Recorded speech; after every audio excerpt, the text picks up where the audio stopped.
والی بہت سی چیزیں ہوتی ہیں، بعض اوقات مختصر چیزیں ہوتی ہیں لیکن ہم ان کو بھی مکمل طور پر عمل میں نہیں لا سکتے اپنی مصروفیات کی وجہ سے۔ دنیاوی مصروفیات بھی چلتی رہتی ہیں، لیکن ساتھ ساتھ یہ چیزیں بھی اگر ہم اپنی زندگی کا معمول بنا لیں تو مصروفیات کے اندر بھی اللہ تبارک و تعالیٰ کی طرف سے کفایت ہو جاتی ہے اور کوئی نہ کوئی مصروفیات کا حل بھی نکل آتا ہے۔ ایک عمل ہے جو کہ بزرگان دین سے مروی ہے، حضرت ابو بکر شبلی رحمۃ اللہ تعالی علیہ ایک بزرگ ہوئے ہیں، ان کا یہ عمل تھا اور عمل بہت مختصر ہے لیکن نبی کریم علیہ الصلوۃ والسلام کی بارگاہ میں بہت پسندیدہ ہے۔ سرکار دو عالم صلی اللہ علیہ وسلم نے حضرت شبلی کو اس عمل کی وجہ سے بہت پیار دیا۔ وہ عمل کیا تھا؟ سورہ توبہ کی آخری آیت ہے، لَقَدْ جَاءَكُمْ رَسُولٌ مِّنْ أَنفُسِكُمْ عَزِيزٌ عَلَيْهِ مَا عَنِتُّمْ حَرِيصٌ عَلَيْكُمْ بِالْمُؤْمِنِينَ رَءُوفٌ رَحِيمٌ فَإِن تَوَلَّوْا فَقُلْ حَسْبِيَ اللَّهُ لَا إِلَٰهَ إِلَّا هُوَ عَلَيْهِ تَوَكَّلْتُ وَهُوَ رَبُّ الْعَرْشِ الْعَظِيمِ۔ اس کے بعد 3 دفعہ درود شریف پڑھنا ہے، صلی اللہ علیہ یا محمد، صلی اللہ علیہ یا محمد، صلی اللہ علیہ یا محمد۔ حضرت شبلی رحمۃ اللہ علیہ کو لوگ دیوانہ کہتے تھے، اپنے سے دور بھگاتے تھے، اپنے پاس بیٹھنے نہیں دیتے تھے، ان کے پاس جاتے نہیں تھے، لیکن ایک بزرگ ہیں حضرت ابو بکر بن مجاہد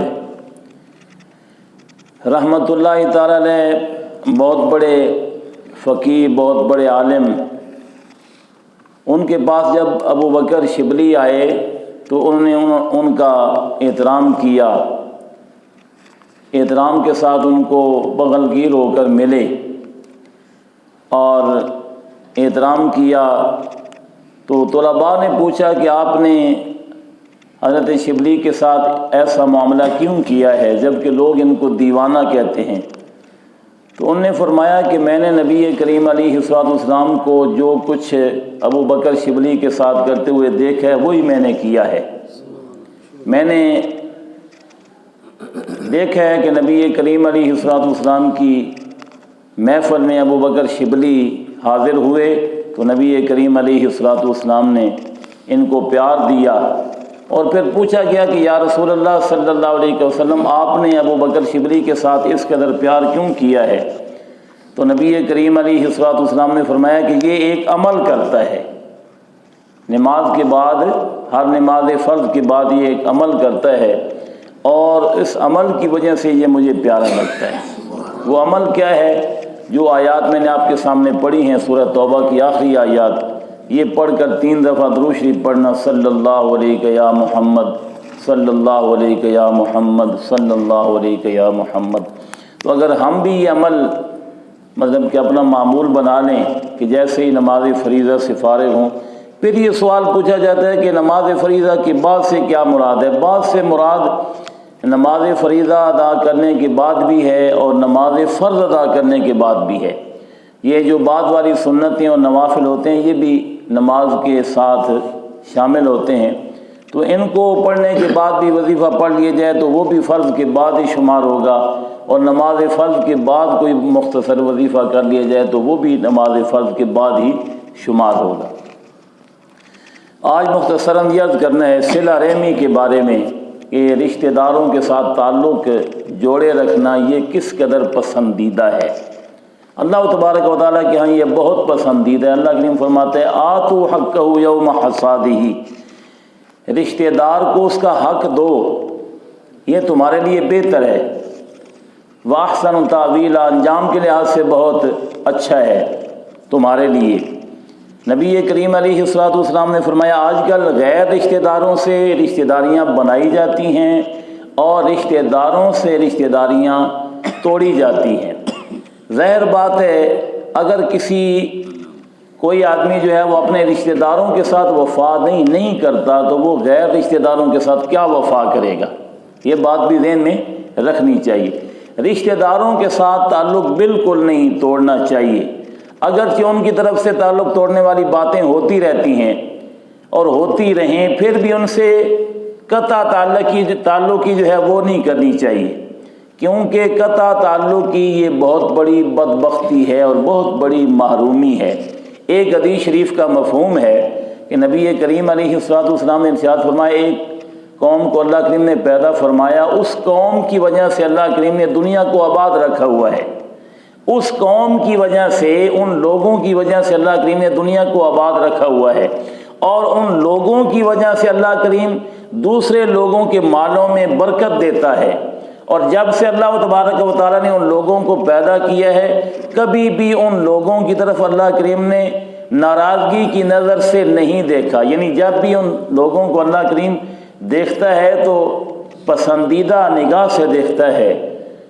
اور صحابہ کرام نے پوچھا، یا رسول اللہ صلی اللہ علیہ وسلم، ان لوگوں کے کس عمل کی وجہ سے، ان لوگوں کے کس عمل کی وجہ سے اللہ کریم نے اس قدر ان پر مہربانی فرمائی ہوئی ہے؟ آپ نے فرمایا کہ ان لوگوں کے رشتہ داروں کے ساتھ حسن سلوک کی وجہ سے، ان لوگوں کے رشتہ داروں کے ساتھ حسن سلوک کی وجہ سے اللہ کریم نے ان لوگوں کو اپنی مہربانیوں کا مستحق بنایا ہوا ہے۔ اور نبی کریم علیہ السلام نے ارشاد فرمایا، جو اللہ تعالیٰ اور قیامت پر ایمان رکھتا ہے اسے چاہیے کہ وہ اپنے مہمان کا اکرام کرے۔ جو اللہ تعالیٰ اور قیامت پر ایمان رکھتا ہے اسے چاہیے کہ اپنے رشتہ دار کے ساتھ اس نے سلوک کرے۔ جو اللہ تبارک و تعالیٰ اور قیامت پر ایمان رکھتا ہے اسے چاہیے کہ اچھی بات کہے یا پھر خاموش ہو جائے۔ یہ تین ارشاد فرمائے کہ جو اللہ تعالیٰ اور قیامت پر ایمان رکھتا ہے اسے چاہیے کہ مہمان کی عزت کرے۔ پھر فرمایا، جو اللہ تعالیٰ اور قیامت پر ایمان رکھتا ہے، ہم سارے الحمدللہ اللہ تعالیٰ کی ذات پر بھی ایمان رکھتے ہیں اور قیامت پر بھی ایمان رکھتے ہیں، تو ہمیں بھی چاہیے کہ ہم اپنے مہمان کا اکرام کریں، مہمان کی عزت کریں۔ اور فرمایا، جو اللہ تعالیٰ اور قیامت پر ایمان رکھتا ہے اسے چاہیے کہ اپنے رشتہ دار کے ساتھ صلہ رحمی کرے، تعلق جوڑے رکھے، ہمیں بھی ایسا کرنا چاہیے۔ پھر فرمایا کہ جو اللہ تعالیٰ اور قیامت پر ایمان رکھتا ہے اسے چاہیے کہ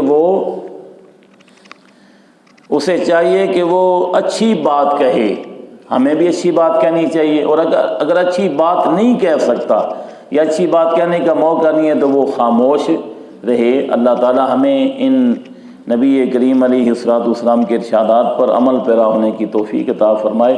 اور نبی کریم علیہ السلام نے فرمایا، جو یہ پسند کرتا ہو، اور ہم سب لوگ یہ بات پسند کرتے ہیں، جو یہ پسند کرتا ہو کہ میرے رزق میں اضافہ ہو، میری عمر میں اضافہ ہو۔ ہم میں سے کون ہے جو یہ پسند نہیں کرتا؟ رزق میں اضافہ بھی پسند کرتے ہیں، عمر میں بھی اضافہ پسند کرتے ہیں۔ تو فرمایا نبی کریم علیہ السلام نے، جو یہ پسند کرتا ہو کہ میری عمر میں بھی برکت ہو، میرے رزق میں بھی برکت ہو، تو وہ ایک عمل کرے۔ کون سا عمل؟ اپنے رشتہ داروں کے ساتھ صلہ رحمی کرے، ان کے ساتھ تعلق جوڑے رکھے۔ اللہ تعالیٰ اس کی عمر میں بھی برکت فرمائے گا، اس کے مال میں بھی برکت فرمائے گا۔ تو ہم عمر اور مال کی برکت سے کیوں محروم ہیں؟ اس وجہ سے کہ ہم نے اپنے رشتہ داروں کے ساتھ تعلقات ختم کیے ہوئے ہیں، بلکہ ہم تھوڑی سی بھی معمولی سی بھی بات ہو جائے تو تعلق ختم کر دیتے ہیں۔ تو میں نے عرض کیا کہ جتنی بھی رشتہ داروں کی طرف سے کشیدگی ہو، کم از کم بول چال جو ہے نا، بول چال، سلام، دعا، یہ ختم نہیں کرنا چاہیے۔ اگر یہ ختم ہو گیا تو پھر ہم برکت سے، بہت بڑی برکت سے محروم ہو جائیں گے۔